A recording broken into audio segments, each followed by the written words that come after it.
What does the Bible say about the gift of speaking in tongues? There are three things that the Bible has to say that will help us understand the gift of speaking in tongues. The first thing that it says is that not everyone is given the gift of speaking in tongues. In 1 Corinthians chapter 12, verse 30, it states, do we all have the gift of healing? Do we all have the ability to speak in unknown languages? Do we all have the ability to interpret unknown languages? Of course not. It was very clear that Paul taught the church that not everyone in the church will be given the gift of speaking in tongues.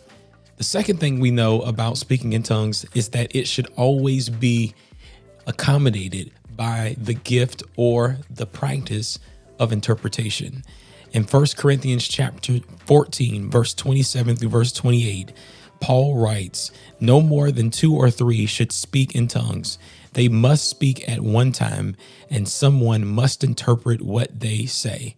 But if no one is present who can interpret, they must be silent in your church meeting and speak in tongues to God privately. So it is very clear that Paul commanded that only 2 or 3 should speak in tongues in a church service. And those 2 or 3 should speak one at a time with the presence of an interpreter who could give the understanding of what was being said in the foreign language. The third thing that we know about speaking in tongues is that prophecy is better. Paul wrote in 1 Corinthians chapter 14, verse 18 through verse 19, I thank God that I speak in tongues more than any of you, but in a church meeting, I would rather speak 5 understandable words to help others than 10,000 words in an unknown language. The point is very clear. The church meeting is meant for edification. It's meant to gain understanding, encouragement, and it is used as a means of bringing people together to share their different gifts so everyone can get something out of the meeting. If a gift, particularly in this case, speaking in tongues, is being done without understanding and without the edification of the body, then it is a useless practice of the gift.